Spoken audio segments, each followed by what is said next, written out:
Because you are the first black head coach to go to a national championship game in college football. Congratulations. Just hearing that response alone, how much does this mean to you? Drop the mic. Take the mic from her and drop it. Why do they employ these people to continue to race bait? Nobody cares that nobody would even know but he looked mixed. I don't know. You could think he could say he Puerto Rican or Mexican or something, and you could believe him. He's Asian and black.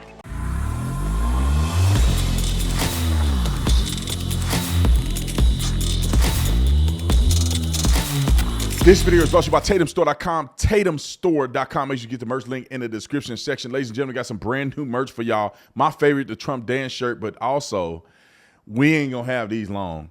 Literally, we made doormats.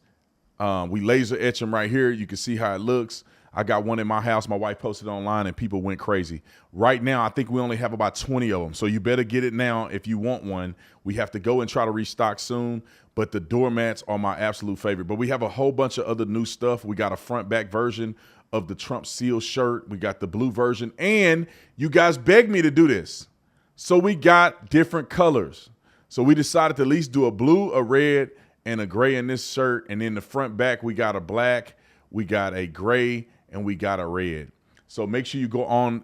Discount code is at the very top up here. It's called SEAL20 to get 20% off. And if you're a Tatum Squad member, we got a special discount for you. So make sure you check the community tab. If you are a member, we got something special for you on the community tab. And if you want to know how to be a Tatum Squad member, all you got to do is click join, and you can be a Tatum Squad member today and get a crazy discount. Like, subscribe to the channel, hit the bell to get notifications anytime I go live. Y'all already know what to do. Let's get into this. So let's go to a good story. Notre Dame head coach gave a powerful statement. I'm glad that he won because I'm tired of seeing woke black people do anything. But I know he have a little woke in him. I know that he has it in him. But it seems that he has his head on the right side of the spectrum, given the fact of his response to this reporter. Now, those of you who may not be privy to this coach of Notre Dame is biracial. For some effing white supremacist reason, people continue to push this idea that if you're biracial, you have to default to being black. This man is black and Asian. They don't mention nothing about his Asian side, not one time. The coach for Penn State, who has the worst quarterback in American history. Let me say that real quick for those who watch the game. How do you throw an interception with 40-some seconds left? The game is tied. All you got to do is either run the clock out or get yourself in a position to kick a field goal, and you win the game. But no, Penn State quarterback trying to impress his girlfriend or something, decide he going to roll out and throw up a prayer to Allah or somebody. He ain't throwing it to Jesus. He throwing up a prayer to Buddha or something. He's running to the left. He's getting pressured. Throw the ball away, son. He throw it. That's what he sounded like. That's what his heart was saying. His heart was fleeting. I'm the man. That guy went, get out of the stadium. They run the ball on Notre Dame's side of the field. Kick the field goal. They win the game. I'm kind of glad because he probably a better coach than the other guy. But the other coach, he happened to be biracial. He happened to be dueling race. He's white and black. So you got a black and Asian and a white and black, and the media say, black man, you first black man. Why don't you say the first Asian man? Okay, roll the clip. Because you are the first black head coach to go to a national championship game in college football. Congratulations. Just hearing that response alone, how much does this mean to you? You know, I've said this before. I don't ever want to take attention away from the team. It is an honor, and I hope all coaches, minorities, black, Asian, white, it doesn't matter, great people continue to get opportunities to lead young men like this. But this ain't about me, this is about us. And we're gonna celebrate what we've done because it's something special. Drop the mic. Take the mic from her and drop it. Why do they employ these people to continue to race bait? Nobody cares that nobody would even know but he looked mixed. I don't know. You could think he could say he Puerto Rican or Mexican or something, and you could believe him. He's Asian and black. But anyway, I love what he had to say. But Desmon Howard, you can't make this stuff up. Desmon Howard, Heisman Trophy winner, one of the greatest college football players to ever play the game at Michigan. I used to watch Desmon Howard. Desmon Howard on a panel full of white people trying to be a social justice warrior. Like I don't want to steal from that guy's moment because I think Notre Dame coach said it right. Too bad the black man gonna probably take a loss to the white man in the national championship game. I don't know, bro. Ohio State looking good, boy. They got that freshman. They got that freshman wide receiver number 4, boy, like a grown man, just all over him. But anyway, Desmon, the black man, the melanated man. This is what made me mad about black people. For everyone that they call black, he mixed. But everyone that decide to say they black, it's always another black one that's saying something stupid. Desmon, if you see this, Stephen A., show Desmon this. What are you saying here, bro? Like, this is the problem that I have, and I'm going to play this clip. Why are we so disingenuous as black people? These white men ain't, and all these white men are not the same. They probably come from different, he's Southern like a mud. They all come from different backgrounds. Some of them could be Italian background. He looked like he more Italian. Irish. I mean, they come from all these different sects, different background, different countries that got beef with one another. And so does black people. But instead, we lump each other together as one, and we got to make it about race. And Desmon is going to say the stupidest thing I've ever heard. That's probably the most untrue thing. I'm going to tell you why after he said it. Roll the clip. Yeah, it was a big moment when Notre Dame won that game. I remember sitting there with my children. And I'm saying, well, you know what this means, right? They're like, yeah, we're going to have a black coach in the national championship game for the first time ever. It takes me back to 2007 when Tony Dungy was the first black head coach to lead his team to a Super Bowl victory, and how much pride I felt because I understood the opportunities. They were so limited back then. They're still limited today. So hopefully, with the performance of these coaches now, it seems to be trending in the right direction. I mean, your guy, Coach Prime, what he's been able to do at Colorado, and these other coaches, and now with one of these coaches tonight, with the victory, will play in the national be coaching a national championship game. Hopefully, like you said, RD, this will lead to other hiring opportunities for more qualified candidates. Oh my God! Get this man off the. Well, that's why black people can't be on nothing. What are you talking about, Desmon?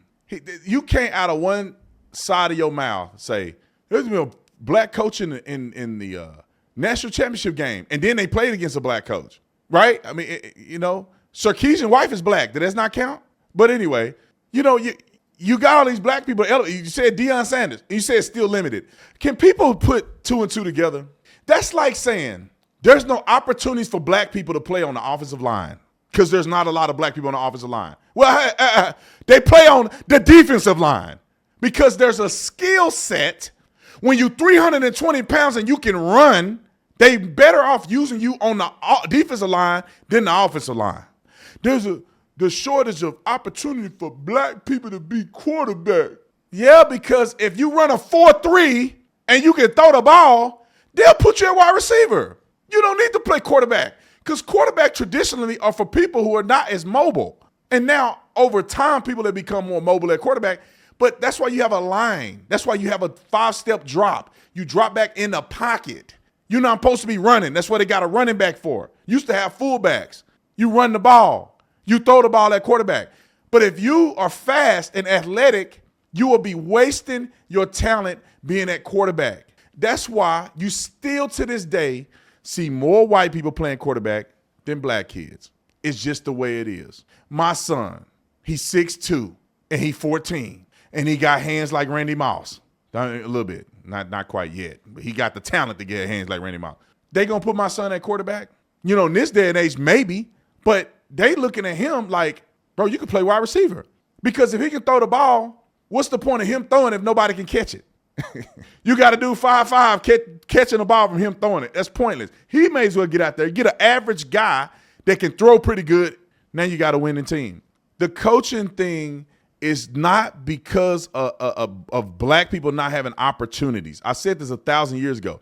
Black people are playing the sport. White people tend to not be good enough to go at the higher level, so they tend to go into coaching earlier. For instance, look at my coach.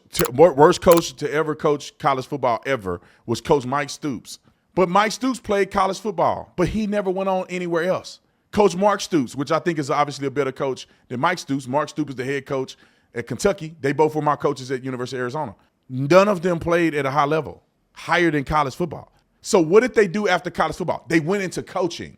Nearly every player on their team most of the players on the team either went to the NFL trying to play arena football, and they have no education, and all of that time they have no experience coaching, and they don't know nobody that have experience coaching. So it's the opportunity is not race based, it's conditional based. It's the behaviors of people that lead people to coaching or not coaching. All of my coaches, many of them were white, because that's what they chose to do. They're not going to make it to the NFL. They weren't as athletic as some of their counterparts, and many of them had the focus of wanting to be a coach. I guarantee you, I put my life on this. You go ask college football players all around the country right now, every school, all of them think they're going to play in college. If they had a good coach, they wouldn't be as delusional. But they all think they're going to play in college. Ask them how many of them want to be a coach. I have never in my life played on a team with a guy that said he wanted to be a coach. I've never had a player say he wanted to be a coach. Never. Not that I know of. What happens is some of the white players, traditionally speaking, they have aspirations to say, I may not go that far, but I want to be a coach. The black players are saying, I may not go that far, or maybe I'm going to go that far, and then they don't, and then they default to being a coach. I'll tell you this. It's all about what position you're in and who you know. Coach Stoops brought all these people from Oklahoma, or many of his guys from Oklahoma, strength and conditioning coach, Coach Edmond, all of them came with him to University of Arizona. When Stoops left Arizona, he got fired. When Mark left and went to Florida State, he brought some people. When he ultimately went to Kentucky, he brought everybody. Coach Edmond and all of them. Coach Edmond black. Coach Edmond, I forget the other guy who's black. He black. He brought all of the same guys that were at Oklahoma with him to the destinations. And that's because they happened to be with him and decided they wanted to coach, and they got plenty of opportunities. Black coaches get opportunities and they squander them. Like, for instance, let me just give you this example, then I'm going to move on, right, Nick? I should move on, right? I'm going to give you this example. Deion Sanders. This is why black people are so disingenuous to me. Deion Sanders did not go to a Power 5 conference to start with. He went to an HBCU, right? Eddie George is now coaching at an HBCU. Ed Reed coached at an HBCU. Now Michael Vick, I don't know if Michael Vick went to an HBCU. He's now coaching too, but he's coaching at a lower level. Let me tell you how silly black people are. We ain't got enough coaches. There ain't enough representation of black people in the Power 5 conference. Then the black man ain't got the black man, but the black man. And then Deion say, well, I'm gonna go coach at Colorado. Oh, you a sellout, bro. You should have been, he should have stayed at Jackson State. He always running to the white man. Wait a minute, bro. You saying that there's no opportunities for black good coaches. Deion Sanders is a Hall of Fame football player. He decided to elevate his career, get paid way more money, obviously elevate his children's career, and they got paid a lot more money. And y'all crapped on Deion. Go look at the blogs. Deion a sellout. Y'all sharded on Deion when he decided to be elevated. He brought black coaches. He did all that. And y'all hated on him. Look at this guy. Because he mixed, nobody really knew him. I don't know who he was. Put Freeman on there. I didn't know who he was. Have you? Did you know? Where did he play football at? Nobody would ever know, right? Nobody would know. Growing up, many people probably didn't paint him as black. When I first saw him, I thought he was like Puerto Rican or something, Dominican or something. I didn't think he was considered a black man. He played at Ohio State how long ago? Did he play in the league? Oh, so this guy did play in the league at some point. He played linebacker in the league. Good for him. I was wrong about that. But what does that do? That credentializes him, right? I mean, why wouldn't he play here? Just like Harbaugh. Harbaugh played for Ohio State, and then he became the coach of Ohio State. Michigan. He played at Michigan. He became the coach of Michigan. This guy played Ohio State with the credentials, then he became a coach. I just, honestly, I'm going to leave it at this. I just think that we need to stop this race-baiting stuff, man.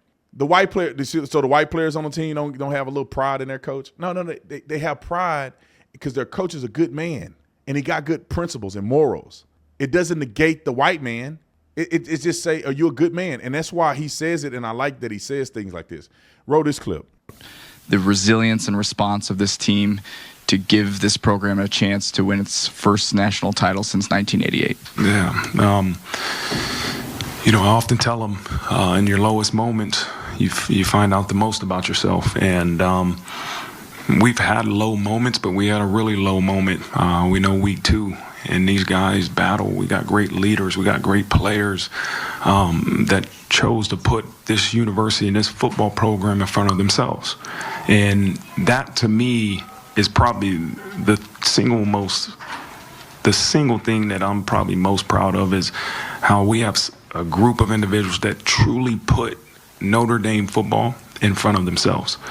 Like, I know Riley and Christian truly would rather be in that locker room celebrating than being up here. But that's what it takes.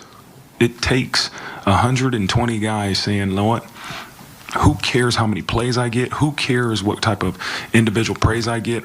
It's all for Notre Dame and to make sure we achieve team glory. And we have a locker room of guys made up of that. And that, to me, is a reflection of what you saw today. The guys that did whatever it took to find a way to make sure we achieve the outcome we want. Does race matter to you? When you hear that man speak, do you think he's a representation of the black race? No, bro. Leave that man out of that. This guy's articulate. He's smart. He's confident. He put a team in a position to win. That's the only thing that matters.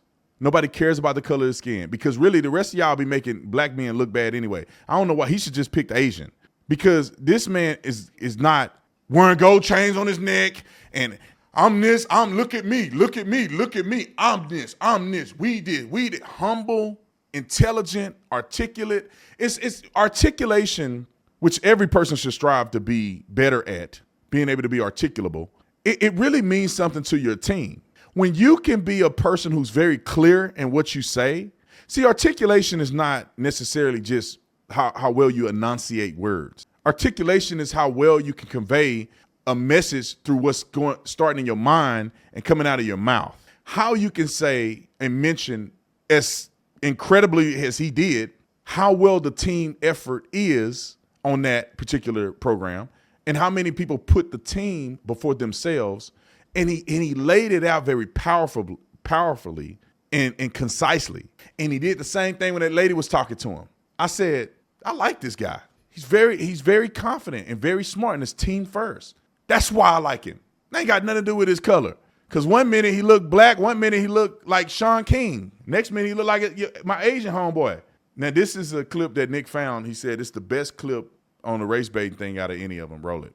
With you and James Franklin meeting in the semifinal, there's going to be history made. For the first time, a black head coach is guaranteed to be in the national championship game for the first time since its inception in 1998. I'm wondering what that means. You know, it's humbling to hear that.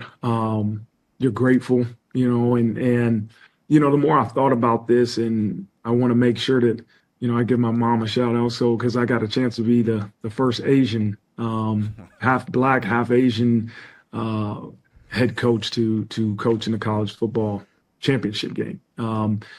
But it's a great reminder that you're a representation for many. And many of those guys that look like me are in our team meeting room. And I want them to understand that you can do anything you want to, as long as you continue to put the work in and believe you can achieve anything you want. But what I don't love is that it takes away from the team glory. And this isn't about one person. And I'm honored to hear those things and to be put in that conversation. But this thing won't happen without everybody in this program. And that's what I want our guys to understand about this more than anything is that, it's important for the media to do their job and to have some individual glory, but we need everybody in this program to get their job done so we can achieve the team glory that we aspire to have. And so that's, to me, is more important than anything, is that we all commit to doing what it takes to having success. And, we'll see what the future holds.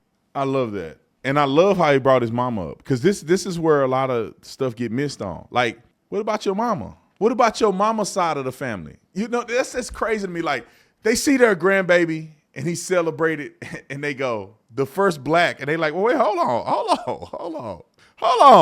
Pawpaw and them had something to do with this too. We used to raise your little nappy head self. How you ain't Asian like us? You eat that stir fry just like all these other kids. You somehow turn into black? No, you Asian like us. The black side too. You black and Asian. Why can't they say the first biracial? Why can't they say the first black and Asian coach to win the championship? I hate the identity politics, but that is more accurate. He's the first. He's not the first black coach. He's the first black and Asian coach. Why can't we just? Why do we have to push this stuff? I'm black, right? Is it fair to say if your mama and daddy is black that you are black? Is that fair to say? My mama is black. My grandmother is about the color. Now she ain't this black. My grandma a little darker than me. My grandfather's light-skinned. He may be Indian or something, but he black. His parents are light-skinned, but they black. Like everybody's black. My grandfather on my daddy's side was a dark-skinned guy. My grandmother's a little lighter. She like my color. Her parents are black. Like 3 generations back, everybody's parents are black people with black people. So then you can say I'm the first black. But if you directly mix with something, you got to say I'm biracial. I'm the first black and Asian. I'm the first black and white, biracial, whatever. If you want to bring it down that path. But to me, I think it's all bull shenanigans. Are you going to win that game or not? First black, you lose. Ain't nobody give a about your color. National championship don't come with a black president. I mean, a black coach on it. You the first black, on your national championship trophy, say the first black coach. And they don't say that. Your program don't say with an asterisk, black coach was a part of this. No, anybody give a F about that. Are you a good player or are you not? That dude sound like a great coach. And to be honest, I hope he win a national championship because he's a great guy. And I'm going to get the talking trash about them when they start racializing it.